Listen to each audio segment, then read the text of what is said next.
అందరికీ నమస్కారం. Welcome to our channel teacher director. ఈరోజు ఏప్రిల్ 11. సమన్యాయ సత్య శోధకుడు. భూమిపై ఉన్న అన్ని జీవుల్లో పురుషుడు గొప్పవాడు అని మనకు తెలుసు. అలాగే మానవులందరిలో స్త్రీ గొప్పది.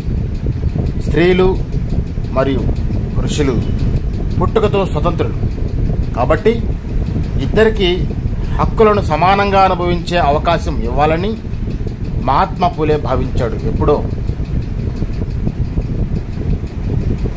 మహాత్మా జ్యోతిబా పూలే గారు ఏప్రిల్ 11, 1827వ సంవత్సరంలో మహారాష్ట్రలోని జన్మించారు.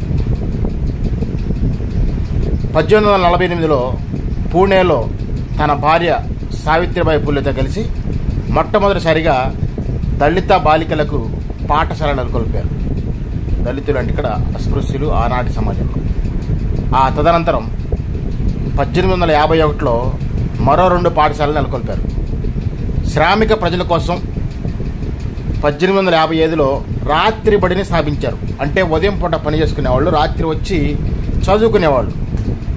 బడి మానే పిల్లల సంఖ్య తగ్గించడానికి, అంటే డ్రాప్అవుట్స్, విద్యార్థులకు భోజన గృహ వసతులు కూడా కల్పించారు. భోజనం అంటే ప్రస్తుతం మన పాఠశాలలో మిడ్ డే మీల్ స్కీమ్గా అమలవుతున్నది. గృహ వసతులు అంటే హాస్టల్స్ అని.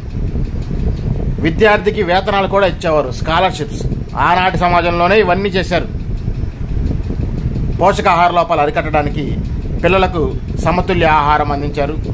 తమ పాఠశాలలో గ్రంథాలయాలు, లైబ్రరీస్, పిల్లలకు చిత్రలేఖనం, డ్రాయింగ్, ఆర్ట్స్ మీద ఒక అవగాహన కల్పించారు. ఓకేనా. 1873 సంవత్సరం సెప్టెంబర్ 24న పూలే తన అనుచరులతో కలిసి దిగువ కులాల ప్రజలకు సమాన హక్కులు కల్పించడానికి Satya Shodhak Samaj, society of speakers of ట్రూత్ను ఏర్పాటు చేశారు. మహాత్మా జ్యోతిరావు పూలే గారు సత్య శోధక్ సమాజ్కి మొట్టమొదటి అధ్యక్షుడిగా పనిచేశారు. కోశాధికారిగా నారాయణరావు గారు, మొదటి కార్యదర్శిగా గోవిందరావు కడలక్ గారు నియమితులయ్యారు. 1882 ఎడ్యుకేషన్ కమిషన్ విచారణలో పూలే అట్టడుగు కులాలకు అద్దెను అందించడంలో సహాయం చేయాలని పిలుపునిచ్చారు. దీనిని అమలు చేయడానికి గ్రామాల్లో కూడా ఆయన తిరిగారనమాట.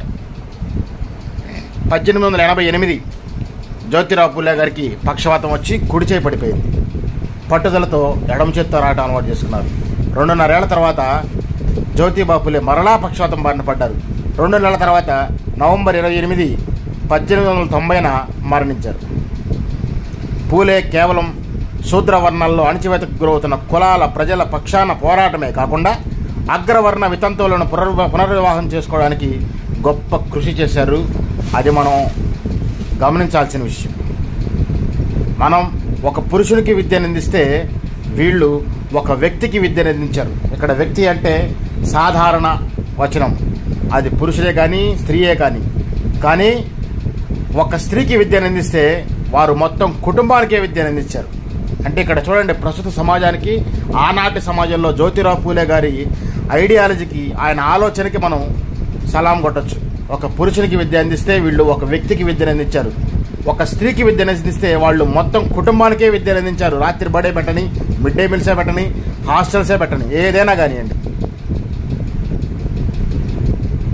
అని పూలే పలుమార్లు చెప్పారు. అందుకే ఆయనను సమన్యాయ సత్య శోధకుడు అని పిలుస్తారు. ఆ తర్వాత కాలంలో డాక్టర్ బిఆర్ అంబేద్కర్ గారు కూడా పూలే బాటలో నడిచి నిమ్న వర్గాల అభ్యున్నతికి కృషి చేశారు. ఈరోజు ఏప్రిల్ 11 మహాత్మా జ్యోతిరావు పూలే గారి